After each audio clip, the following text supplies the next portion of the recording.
Bueno, tenemos a Alejandro Mancilla en línea para analizar un poquito, bueno, el devenir de este país tan pero tan complejo. ¿Cómo va, Alejandro? Buen día. Hola Gustavo, muy buenos días. Buen día, mi amigo. Bueno, aquí Gracias por la estamos contacto. no, por favor. Em, a ver, lo venimos pensando en estos días, por supuesto, el contexto internacional tan pero tan complicado, parecen acomodarse las cosas a nivel internacional. Bueno, ojalá que así suceda, porque si no, como siempre, estos problemas terminan perjudicando seriamente también en lo económico a la Argentina. La historia de la novela del balcón, que bueno, parece que también se está acomodando, y cuando todo empieza a acomodarse, uno, Alejandro, empieza nuevamente a ver los problemas del país. ¿Es cierto que estamos saliendo adelante? ¿Es cierto que se está mejorando algo o vamos hacia el abismo? Y ahí tenés los dos sectores de la grieta, ¿no? Que cada uno opina lo suyo y uno está en el medio y dice, ¿cuál es la verdad, no? ¿Qué está pasando? ¿Hay luz al final del camino o no? ¿Cómo ves el panorama vos? Mira, en la política en general siempre tenés claroscuros. Quizá en la historia argentina hemos tenido más oscuros que claros en materia de lograr establecer un modelo donde la gente esté satisfecha. No digo el 100%, pero por lo menos un 80, un 90% de la población que esté satisfecha con las acciones de un gobierno. Eso hace mucho que no se ve. No, siempre hay situaciones en donde lastimosamente los reclamos de la sociedad, reclamos lógicos de la sociedad que están basados en 4 pilares fundamentales como es la educación, la seguridad, la justicia y también lo que es la parte de la salud, muchas veces no han sido resueltos en un 100% como corresponde. Entonces la Argentina viene viviendo los últimos creo que 60 años con esta situación en donde las antinomias muy pronunciadas no le han hecho muy bien a la Argentina en general. No, el antiperonismo, con peronismo, anteriormente, bueno, lo hemos vivido con el radicalismo y el conservadorismo, el antipersonalismo con el personalismo dentro de lo que era la figura de Hipólito Yrigoyen. O sea, la Argentina siempre ha tenido estos vaivenes, pero en los últimos 60 años se ha pronunciado muchísimo más, porque claramente la lógica era siempre o justicia social o libre mercado o acción eficiente de lo que significa la administración pública. Y realmente, bueno, en esa puja ha quedado mucha gente en el camino, ha quedado mucha gente fuera del sistema. Hoy lo vemos, ¿no? La pobreza es abrumadora en la Argentina, cosa que no debería haber sido nunca así, máxima en un país tan rico como que tiene absolutamente todo para poder ser un país potente, fuerte, ¿no? Y que lamentablemente no ha podido resurgir por las malas administraciones y por los odios políticos que se han pronunciado muy latentemente, como te vuelvo a reiterar, en los últimos 60 años. Pero en el plano de la democracia, creo que este último proceso, en donde ya hay una clara posición marcada de antikirchnerismo y kirchnerismo, también le hace mucho daño a la sociedad, ¿no? ¿Por qué? Porque por un lado se sigue tosudamente una política de Estado donde el ajuste es la moneda más importante para sostener de alguna forma la lógica libertaria.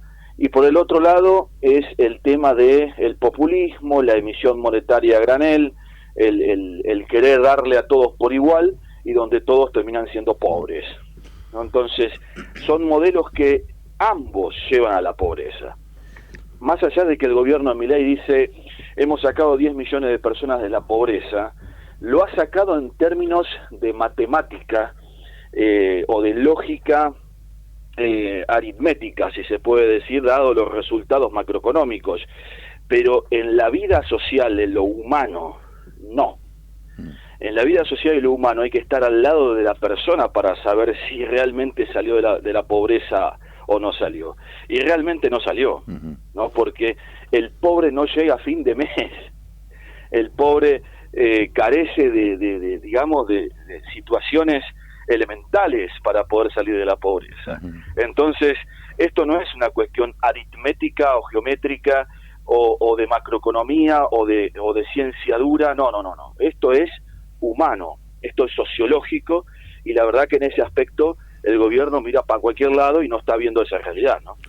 Alejandro, ¿cómo te va? Raúl Vázquez de este lado, es un placer. Vos sabés que te escuchaba y me quiero meter un poquitito ahí porque nombrabas casos de grietas en la historia argentina, podemos empezar inclusive con unitarios y federales y terminar con la gran grieta de todas que comenzó ahí por el 45, en peronismo ante peronismo, que devino en estas grietas que son, digo yo, un poquitito más más livianas o menos intelectuales o menos profundas o más banales, qué sé yo, en todo caso eso será para analizar sociológicamente, pero sí está claro que tenemos una historia claramente de grieta, y mi pregunta es, ¿cómo ante el fracaso evidente de 200 años de política engrietada y dividiendo de un lado y del otro a los argentinos, cómo será posible, cómo puede ser posible que no entremos en razones, que esta no es la manera, o que tal vez el negocio de la grieta sea tan grande que nos consuma a todos introduciéndonos en ella? Digo,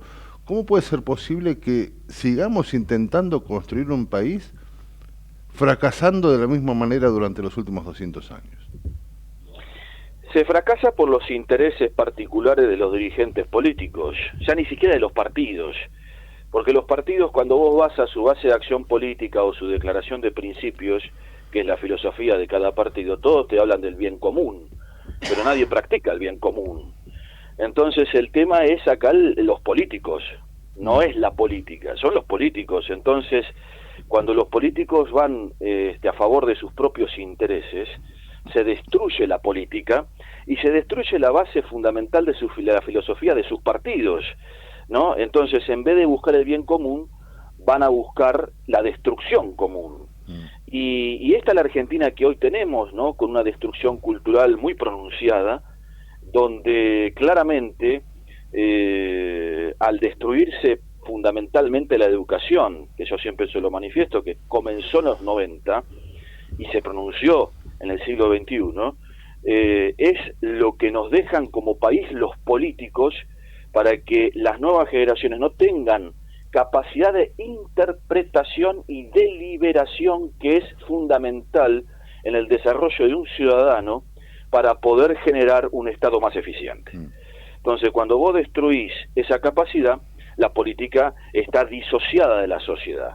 Entonces, vos fíjate el tema de los intereses. Hace poco se reunieron todos los gobernadores y el jefe de gobierno de la Ciudad de Buenos Aires en el Consejo Federal de Inversiones, y todos plantearon lo mismo. Hay que pedirle al gobierno más recursos, ¿no? Hay que generar una ley donde a nosotros nos den mayores cantidades de recursos a través de tales impuestos. Perfecto, ¿no? Ahí se unen todos. Ahora, para generar un Estado eficiente en cada una de esas provincias, no.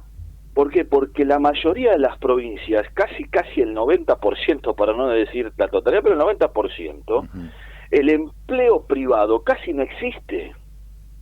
O sea, la mayoría de las provincias, los trabajadores registrados trabajan para el Estado, ya sea en municipios, ya sea en estados provinciales, o en el Estado Nacional, en delegaciones que pertenecen al Estado Nacional en esas provincias.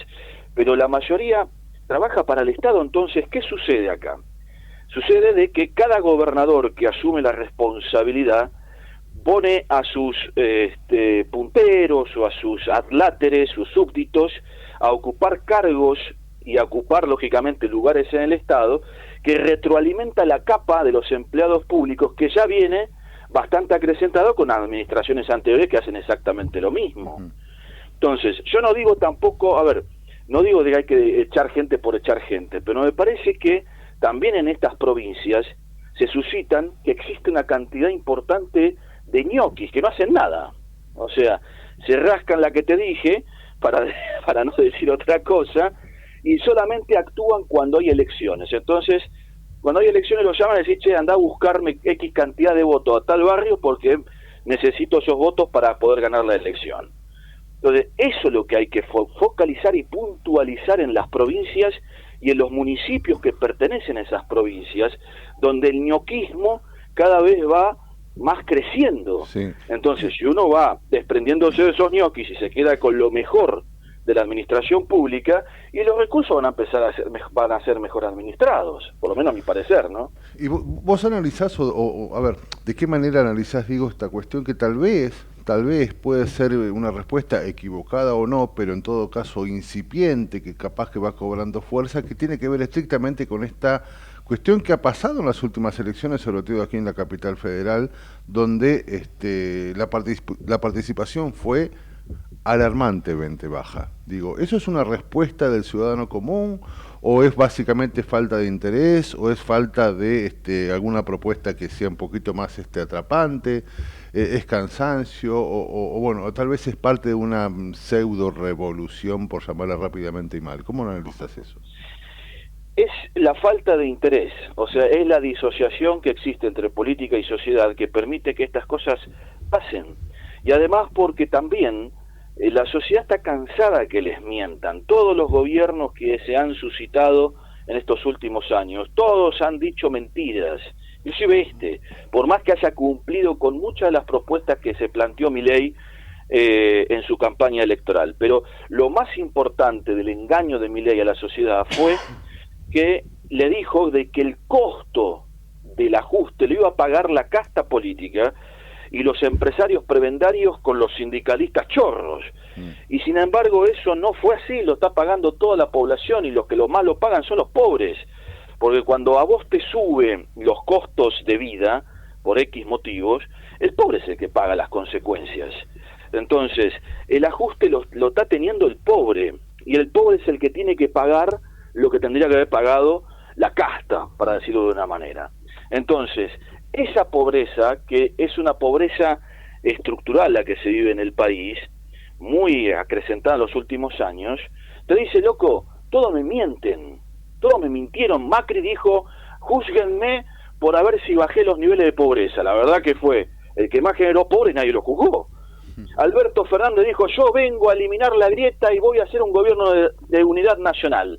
En febrero del 2020, 2 meses después de haber asumido la presidencia de la Nación, se peleó con Macri y con todos los partidos políticos de la oposición.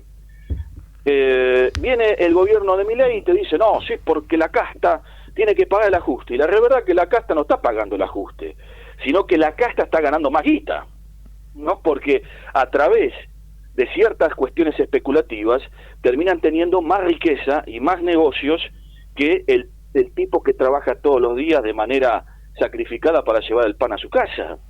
Entonces, la casta nunca va a perder plata, jamás.